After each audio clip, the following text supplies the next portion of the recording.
अभी मजा आएगा ना भिड़ो। नमस्कार दोस्तों, उदित नारायण हिंदी समेत कई भाषाओं में हजारों गाने गाए हैं। उनकी पॉपुलैरिटी किसी स्टार से कम नहीं है। उम्र के इस पड़ाव में भी वह लाइव परफॉर्म करते हैं। उनकी एक लाइव परफॉर्मेंस का वीडियो वायरल हो रहा है। इसमें उनकी हरकत को लेकर उन्हें बुरी तरह से ट्रोल किया जा रहा है। सोशल मीडिया पर वायरल हो रहे वीडियो में देखा जा सकता है कि उदित नारायण स्टेज पर टिप टिप बरसा पानी गा रहे थे। तभी उन्होंने एक फीमेल फैन को इशारा कर अपनी तरफ बुलाया। फैन सेल्फी लेने लगी। तभी कुछ ऐसा हुआ जिससे हर कोई दंग रह गया। दरअसल उदित नारायण स्टेज पर गाते गाते एक महिला फैन की तरफ इशारा कर अपने पास बुलाते हैं। वह शायद सेल्फी की अपील कर रही थी। उन्होंने महिला को बुलाया। महिला ने उनके पास गई। उदित झुककर उन्हें सेल्फी लेने के लिए कहने लगे। महिला ने उनके गाल पर किस कर सेल्फी लेती है, लेकिन उदित उनके होंठों पर किस कर लेते हैं। इवेंट से जैसे ही वीडियो सामने आया, इंटरनेट पर यह तेजी से वायरल होने लगा और यूजर्स उदित नारायण को ट्रोल करने लगे। इसी बीच उदित नारायण का रिएक्शन भी सामने आया है। उन्होंने हिंदुस्तान टाइम्स से खास बातचीत करते हुए बताया कि ये सब फैंस की दीवानगी है। केआरके ने भी उदित नारायण का ये वीडियो ट्विटर पर शेयर किया है और उनके खिलाफ एक्शन लेने की बात कही है। केआरके ने वीडियो के साथ लिखा, देख लो बूढ़े उदित नारायण को, अगर कोई इस पर कोई एक्शन ले लेता तो क्या होता। इस वीडियो पर कमेंट करते हुए लोगों ने लिखा है कि उदित नारायण को अपनी उम्र का लिहाज करना चाहिए। वहीं कुछ ने लिखा है कि ये फैन मोमेंट है। उदित नारायण एक बेहतरीन बॉलीवुड गायक हैं, जिन्होंने 3 राष्ट्रीय फिल्म पुरस्कार और 5 फिल्मफेयर पुरस्कार जीते हैं। 2009 में उदित नारायण को उनकी गायकी के लिए पद्मश्री से सम्मानित किया गया था। उनकी गायकी का सफर आनंद मिलिंद की कयामत से कयामत तक से शुरू हुआ। दिल तो पागल है, वीर जारा, लगान, ताल, रंगीला और गदर एक प्रेम कथा से उनके गीत 34 से अधिक भाषाओं में 15,000 गीतों की कभी न खत्म होने सूची में से कुछ नाम हैं। उदित नारायण का जन्म 1 दिसंबर 1955 को बिहार के सुपौल जिले के बैसी गांव में उनके नाना नानी के घर हुआ था। उदित एक मैथिल ब्राह्मण परिवार से ताल्लुक रखते हैं। उनके पिता का नाम हरे कृष्ण झा है एवं इनके नेपाल से ताल्लुक रखते हैं। उदित की मां का नाम भुवनेश्वरी झा है, जो बिहार से ताल्लुक रखती है। उनके पिता हरे कृष्ण झा एक किसान थे और उनकी मां भुवनेश्वरी देवी एक लोक गायिका थीं, जिन्होंने उनके गायकी करियर को प्रोत्साहित किया। बहुत से लोग मानते हैं कि उदित नारायण नेपाल से ताल्लुक रखते हैं और उनका जन्म भी नेपाल में ही हुआ है। हालांकि उदित ने खुद आकर इस बात की पुष्टि की थी। उनका जन्म बिहार में हुआ था।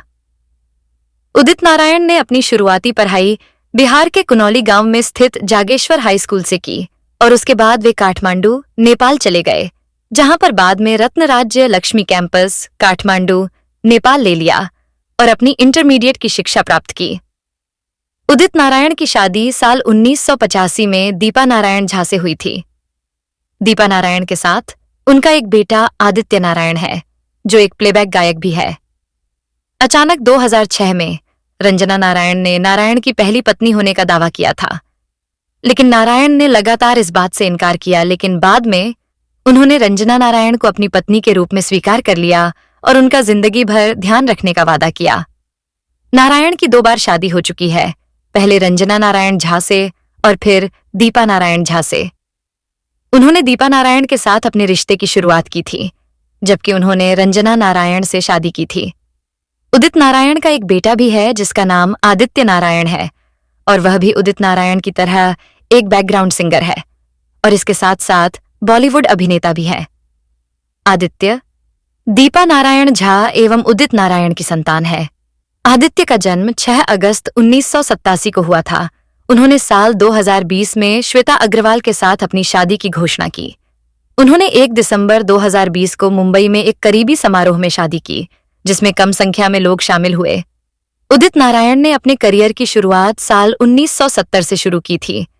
ये शुरुआत में नेपाल रेडियो के लिए मैथिली लोग गाया करते थे। मैथिली एक इंडो आर्यन भाषा है जो मुख्य रूप से भारत और नेपाल में बोली जाती है। भारत में यह बिहार और झारखंड राज्यों में बोली जाती है। नारायण ने शुरुआत में केवल मैथिली और नेपाली भाषाओं में गाने गए। 8 साल बाद नारायण भारतीय विद्या भवन में शास्त्रीय संगीत की ट्रेनिंग लेने के लिए नेपाल में भारतीय दूतावास से संगीत छात्रवृत्ति पर बॉम्बे चले गए। उदित जी की बॉलीवुड में शुरुआत साल 1980 में हुई, जब इनके हुनर को संगीत निर्देशक राजेश रोशन भांप लिया। नारायण को संगीत निर्देशक राजेश रोशन ने बॉलीवुड फिल्म 1920 के लिए बैकस्टेज गाना गाने के लिए कहा। नारायण को महान गायक मोहम्मद रफी के साथ गाने का मौका दिया गया। उन्होंने स्वामी दादा में देवानंद के लिए एक दोहा गाया था। उनका पहला युगल गीत सन्नाटा फिल्म में था। इसके तुरंत बाद नारायण ने 1983 में बड़े दिलवाला सहित कई अन्य फिल्मों के लिए गाया। नारायण का पहला गाना सन्नाटा फिल्म गाया था, जिसमें उनके साथ अन्य गायकों ने भी भूमिका निभाई थी। इसके तुरंत बाद नारायण ने 1983 में फिल्म बड़े दिलवाला के साथ साथ कई अन्य फिल्मों के लिए गाया।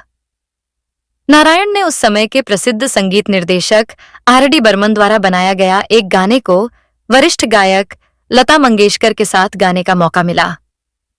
इसके बाद नारायण ने अन्य मशहूर गायक किशोर कुमार, सुरेश वाडकरी, बप्पी लाहिड़ी के साथ भी कई गाने गाए हैं। इनके गायकी के जीवन में सबसे महत्वपूर्ण समय तब आया जब इनको साल 1988 में आई सुपरहिट बॉलीवुड फिल्म कयामत से कयामत तक के सभी गाने गाने का मौका दिया। इस फिल्म के गाने इन्होंने सिंगर अलका याज्ञनिक के साथ मिलकर गाए थे। नारायण को फिल्म कयामत से कयामत तक के सभी बेहतरीन गाने गाने फिल्म फेयर पुरस्कार से सम्मानित किया गया था। उदित नारायण 2000 के दशक के सबसे सफल बैकस्टेज गायकों में से एक थे। नारायण 2000 के दशक के सबसे सफल बैकस्टेज गायकों में से एक थे। इन्होंने पुकार, धड़कन, लगान, देवदास और वीर जारा जैसी बेहतरीन फिल्मों में अपनी आवाज दी है। साल 2002 में इन्होंने देवदास फिल्म का सुपरहिट गाना बैरी पिया सिंगर श्रेया घोषाल के साथ मिलकर गाया था। 2014 में नारायण ने महिला दिवस special spreading melodies everywhere album के लिए श्रेया घोषाल के साथ ना हम जो कह दें नामक एक गीत गाया। इस गाने को रामशंकर ने कंपोज किया था और ए.के. मिश्रा ने लिखा था।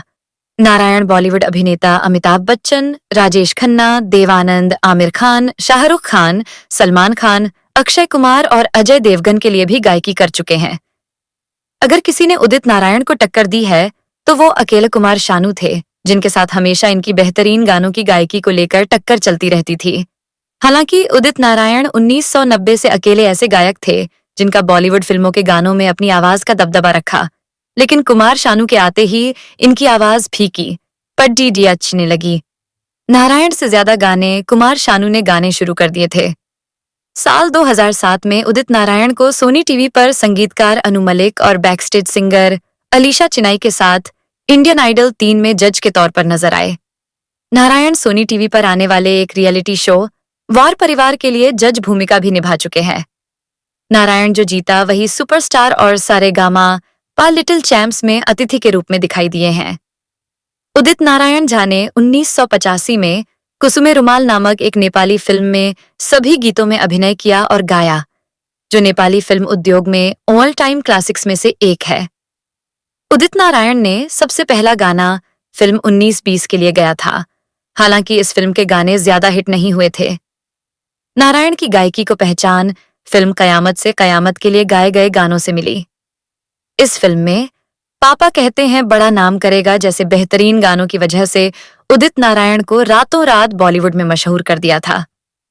उदित नारायण को सुरों की मल्लिका लता मंगेशकर ने Prince of playback singing title दिया था।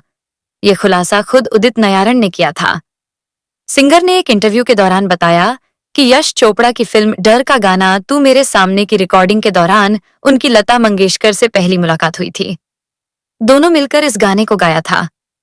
उदित नारायण ने आगे बताया कि डर के लिए 7 गाना गाने के बाद लता मंगेशकर ने उन्हें बर्थडे पर प्रिंस ऑफ प्लेबैक सिंगिंग का टाइटल दिया था और साथ ही एक गोल्ड की चेन भी गिफ्ट के तौर पर दिया था।